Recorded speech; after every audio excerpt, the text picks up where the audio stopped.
उत्तराखंड में हिमालय पर्वत की गोद में बसे हुए प्रयागराज में स्थित केदारनाथ मंदिर 12 ज्योतिर्लिंगों में से एक है और ये 4 धाम और पंच केदार धाम में से भी एक है। आपको यह जानकर हैरानी होगी कि आइस एज के समय यह मंदिर 400 साल तक बर्फ में दबा रहा था और इस मंदिर के दरवाजे 6 महीने तक बंद रहते हैं। यह उत्तराखंड का सबसे विशाल और प्रमुख मंदिर है। इसकी मान्यता दुनिया भर में है और इसे सबसे पुराना और रहस्यमयी मंदिर भी बोला जाता है। यह मंदिर कितना पुराना है, इसे कब बनवाया था और इसे किसने बनवाया था, इसका कोई खास प्रमाण नहीं मिलता है, लेकिन एक हिंदू मान्यता के अनुसार इस मंदिर को पांडवों ने बनवाया था और आज के समय में जो मंदिर का स्वरूप हम देखते हैं उसे 8वीं शताब्दी में आदि गुरु शंकराचार्य जी ने बनवाया था। ऐसा माना जाता है कि अगर कोई बिना केदारनाथ धाम दर्शन किए बद्रीनाथ धाम के दर्शन करता है तो उसकी यात्रा सफल रहती है। इसलिए बद्रीनाथ धाम के दर्शन करने से पहले भक्त केदारनाथ धाम के दर्शन जरूर करते हैं। पर जो भी है, यह मंदिर अपने आप में बहुत खास और रहस्यमयी है। 2013 में आई बाढ़ में भी यह मंदिर कैसे टिका रहा था, जबकि उस समय आधुनिक तरीके से बनी हुई इमारतें भी ताश के पत्ते की तरह ढह गई थी। चलिए डालते हैं इस मंदिर के रोचक इतिहास और कुछ रोचक तथ्यों पर नजर। बने रहिए मेरे साथ और देखते रहिए नॉलेज नगर। यह मंदिर लगभग 6 फुट ऊंचे चबूतरे पर बना हुआ है और 3 तरफ पहाड़ों से घिरा हुआ है। इस मंदिर को 3 भागों में बांटा जा सकता है। इसका गर्भगृह, मध्य भाग और सभा मंडप। इसका गर्भगृह 8वीं शताब्दी का माना जाता है, जिसमें केदारनाथ भगवान की ज्योतिर्लिंग है।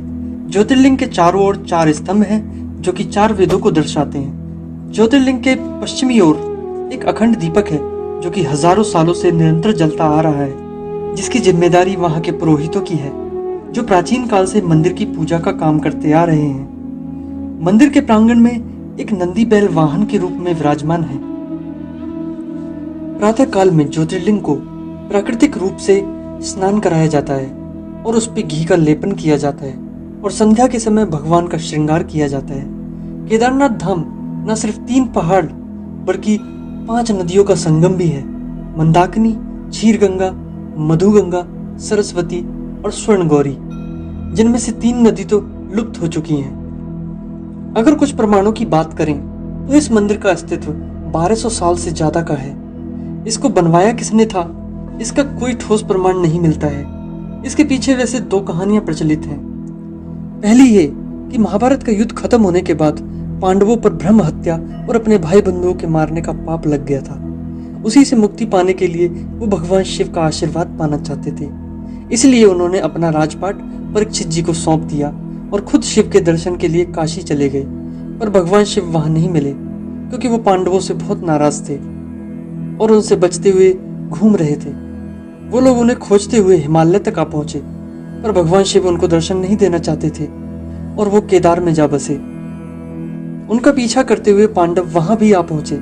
तब भगवान शिव ने एक बैल का रूप धारण कर लिया और वो छुप गए, लेकिन पांडवों ने उन्हें ढूंढ निकाला। इसके बाद भगवान शिव बैल के रूप में वहां से जमीन में अंतर्ध्यान होने लगे। तब भीम ने उस बैल यानी भोले जी की पीठ को पकड़ लिया। पांडवों के दृढ़ संकल्प और भक्ति को देखते हुए भगवान शिव प्रसन्न हुए और अपने वास्तविक रूप में आ गए। उन्होंने आशीर्वाद देकर पांडवों को उनके पापों से मुक्त कराया।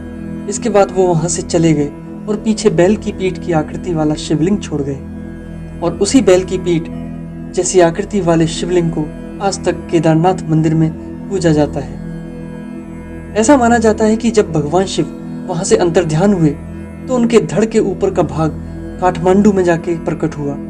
वहां पशुपतिनाथ का प्रसिद्ध मंदिर है। भगवान शिव की भुजाएं तुंगनाथ में, मुख रुद्रनाथ में, नाभि मध्यमहेश्वर में और जटा कल्पेश्वर में प्रकट हुए थे। इसलिए इन 4 स्थानों सहित केदारनाथ को पंच केदार कहा जाता है। ये तो थी पहली कहानी, लेकिन दूसरी कहानी के अनुसार हिमालय के केदार शृंग पर भगवान विष्णु के अवतार नर और नारायण ऋषि तपस्या करते थे। उनकी तपस्या से प्रसन्न होकर भगवान शिव ने उन्हें दर्शन दिए और ज्योतिर्लिंग के रूप में सदा के लिए वास करने का वरदान भी दिया।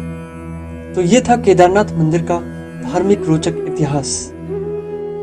चलिए अब बात कर लेते हैं इस मंदिर के कुछ और रोचक तथ्यों के बारे में, जैसे कि यह मंदिर 400 सालों तक बर्फ में दबा रहा था, उसके बाद भी इसको कोई खरोच तक नहीं लगी। दूसरी बात, 2013 में आए बाढ़ में भी सब कुछ तहस नहस हो गया था, लेकिन ये मंदिर जो कत्यो टिका रहा था।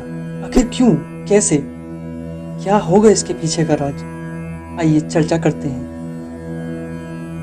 सबसे पहले तो ये सोचने वाली बात है कि जिस स्थान पर, जिस लोकेशन पर और जिस दिशा में इतनी ऊंचाइयों पर यह मंदिर बना हुआ है, ये बात भी अपने आप में एक चमत्कार से कम नहीं है।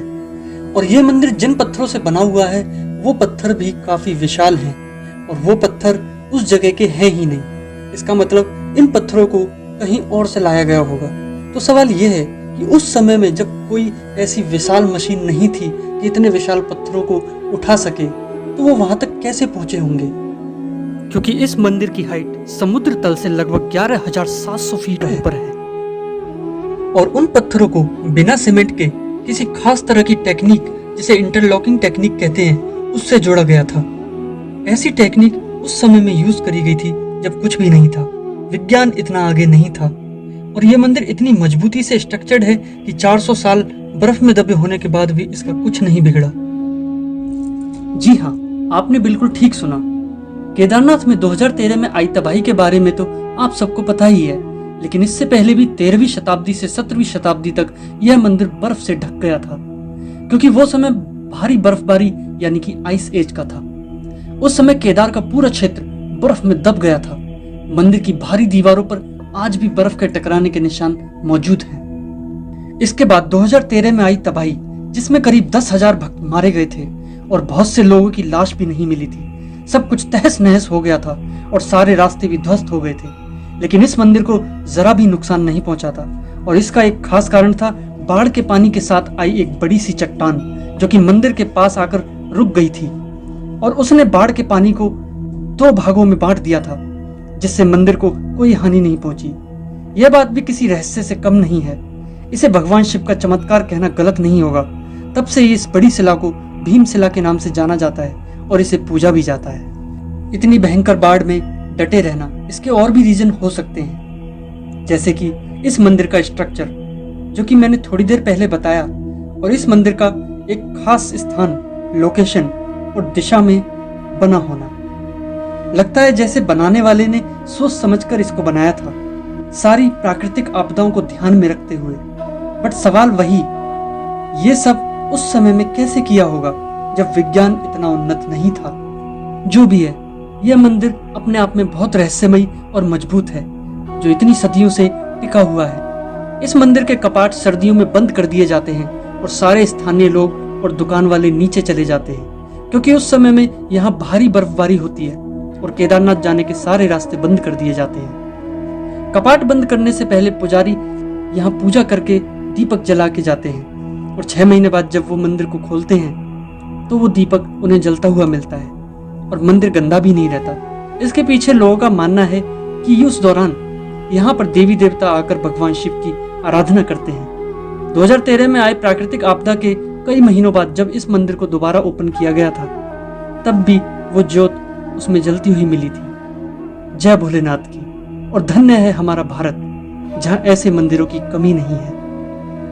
कहते हैं कि केदारनाथ की यात्रा नसीब वालों को मिलती है, और जो यहाँ आके भगवान शिव के दर्शन पाता है वो सभी पापों से मुक्त हो जाता है।